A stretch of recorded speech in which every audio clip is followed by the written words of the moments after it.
ವಿಶ್ವಭಾರತಿ ಎಲ್ಲ ವೀಕ್ಷಕರಿಗೆ ಸಬ್ಸ್ಕ್ರೈಬರ್ಸ್ಗೆ ನಮಸ್ಕಾರ. ನಾವಿವತ್ತು ಬೆಂಗಳೂರು ನಗರದ ಮೂಲ ಅಂದರೆ ಯಲಹಂಕ ನಾಡಲ್ಲಿ ಯಲಹಂಕದ ಉಪನಗರದಲ್ಲಿ ಅಖಿಲ ಭಾರತ ವೀರಶೈವ ಲಿಂಗಾಯತ ಮಹಾಸಭಾದ ವತಿಯಿಂದ ಒಂದು ಒಳ್ಳೆ ಕಾರ್ಯಕ್ರಮ ನಡೀತು.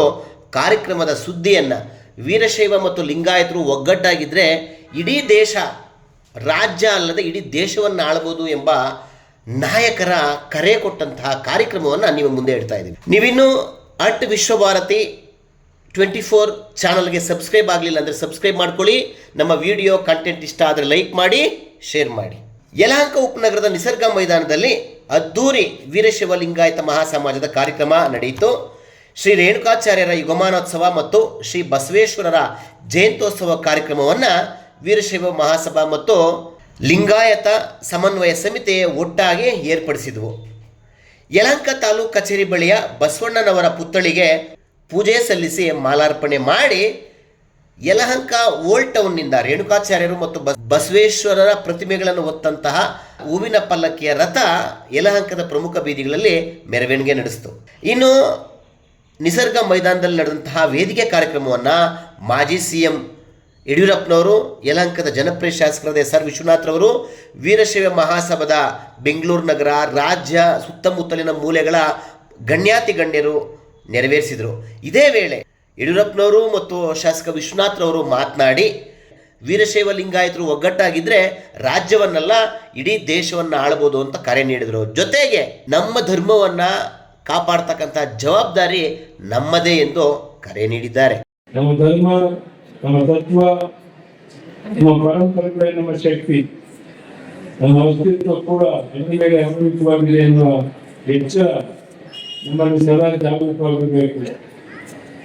ಇವತ್ತಿಗೂ ನಮ್ಮ ವೀರಶೈವ ಲಿಂಗಾಯತ ಸಮುದಾಯ ಬಲಿಷ್ಠವಾಗಿದೆ. ನಮ್ಮ ಮೌಲ್ಯಗಳು ಉಳಿದಿವೆ ಅಂದರೆ ಅದಕ್ಕೆ ಕಾರಣ ನಮ್ಮ ಹಿರಿಯರು ಅದನ್ನು ಅಷ್ಟೇ ಶ್ರದ್ಧೆಯಿಂದ ಪಾಲಿಸಿಕೊಂಡು ಕಾಪಾಡಿಕೊಂಡು ಬಂದಿದ್ದಾರೆ.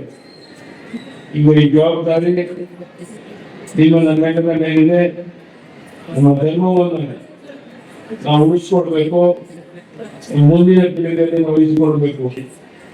ನಮ್ಮ ನಂಬಿಕೆ, ನಮ್ಮ ಶ್ರದ್ಧೆ, ನಮ್ಮ ಪರಂಪರೆ ಮೇಲೆ ಎದುರಾಗುವ ಎಲ್ಲ ಸವಾಲುಗಳನ್ನು ಎದುರಿಸಿ ಗೆಲ್ಲುವ ಸಾಮರ್ಥ್ಯ ನಮ್ಮ ಎಲ್ಲರಲ್ಲಿ ಮೂಡಬೇಕು. ಈ ಪರಂಪರೆಯನ್ನ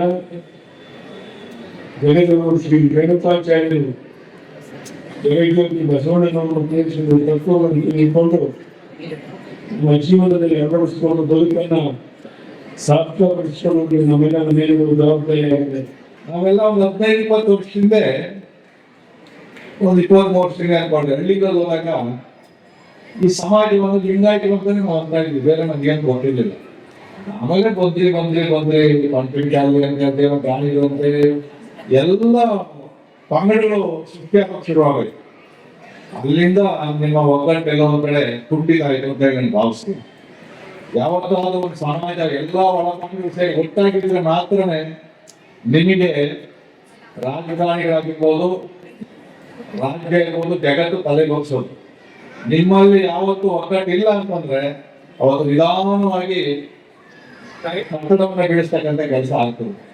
ಅದಕ್ಕೋಸ್ಕರ ನಿಮ್ಮ ಸಮಾಜ ಬದ್ಧಾಯಿತು ಅಂದ್ರೆ ನಮ್ಮ ದೇಶ ಭದ್ರವಾಗಿರ್ತದೆ. ನಿಮ್ಮ ಸಮಾಜ ಭದ್ರವಾಗಿದ್ರೆ ನಮ್ಮ ಹಿಂದೂ ಸಮಾಜ ಭದ್ರವಾಗಿರ್ತದೆ.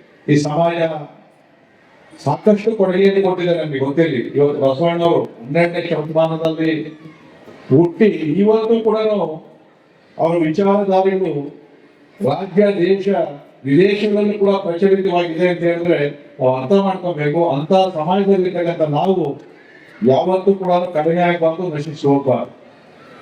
ಇವತ್ತು ರಾಜ್ಯದಲ್ಲಿ ಅತಿ ಹೆಚ್ಚು ಮುಖ್ಯಮಂತ್ರಿಯಾಗಿರ್ತಕ್ಕಂಥ ವೀರಶೈವ ಸಮಾಜ. ವೀರಶೈವ ಸಮಾಜದ ವ್ಯಕ್ತಿಗಳು ಇವತ್ತು ರಾಜ್ಯವನ್ನ ಒಂದು ಉನ್ನತ ಸ್ಥಾನ ತಗೊಂಡೋಗುವಂತ ಕೆಲಸವನ್ನು ಮಾಡಿದ್ದಾರೆ. ನಾವು ಸ್ವಾರ್ಥಕ್ಕೋಸ್ಕರ ಒಂದಾಗಬಾರ್ದು. ವೀರಶೈವ ಲಿಂಗಾಯತ ಯಾವತ್ತೂ ಯಾರನ್ನೂ ದ್ವೇಷ ಮಾಡಲ್ಲ. ಎಲ್ಲ ಸಮಾಜಗಳನ್ನು ಅಪ್ಪಿಕೊಳ್ತಕ್ಕಂಥ ಸಮಾಜ ಯಾವುದಾದ್ರೆ ಅದು ವೀರಶೈವ ಲಿಂಗಾಯತ ಸಮಾಜ. ಅನ್ನದಾಸೋಹ, ಜ್ಞಾನದಾಸೋಹದ ಮುಖಾಂತರ ಶಿಕ್ಷಣವನ್ನು ಕೊಟ್ಟದ್ದು, ಹಸಿದವನಿಗೆ ಅನ್ನ ಕೊಟ್ಟದ್ದು ವೀರಶೈವ ಲಿಂಗಾಯತ ಸಮಾಜ. ಒಟ್ಟಾರೆ ಕಾರ್ಯಕ್ರಮ ನಮ್ಮ ಒಂದು ಕಷ್ಟದ ಒಂದು ಕೆಲಸಗಳಿಗೆ ಒಂದು ಇದು ಸಿಕ್ಕಿದೆ, ಪ್ರತಿಫಲ ಸಿಕ್ಕಿದೆ. ಯಾಕಂದರೆ ಯಡಿಯೂರಪ್ಪ ಸಾಹೇಬರು ಬರೋದು ಅಷ್ಟು ಈಸಿ ಇಲ್ಲ. ಅವ್ರನ್ನ ನಾವು 4 ಸಲ ಕಂಡಿದ್ದೀವಿ.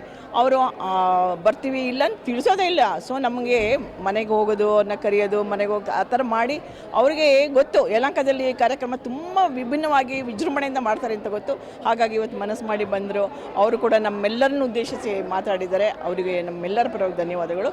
ಮತ್ತು ನಿಮಗೆ ಗೊತ್ತಿದ್ದಂಗೆ ನಮ್ಮ ಯಲಹಂಕ ಭಾಗದ ಶಾಸಕರು, ಅದ್ಭುತ ಶಾಸಕರು, ಜನಪ್ರಿಯ ಶಾಸಕರು, ಮನೆ ಮಗನಂತೆ ಅವರು ಜನಗಳನ್ನ ಇಟ್ಕೊಂಡು ಕೆಲಸ ಮಾಡ್ತಾ ಇದ್ದಾರೆ, ಅಭಿವೃದ್ಧಿ ಕಾರ್ಯಗಳು ಮಾಡ್ತಿದ್ದಾರೆ. ಅವರು ಆಧುನಿಕ ಕೆಂಪೇಗೌಡ ಅಂತ ನಾವು ಹೇಳ್ತೀವಿ, 4 ಬಾರಿ ಗೆದ್ದು ಅಭಿವೃದ್ಧಿ ಕೆಲಸಗಳನ್ನ ಮಾಡ್ತಾ ಇದ್ದಾರೆ.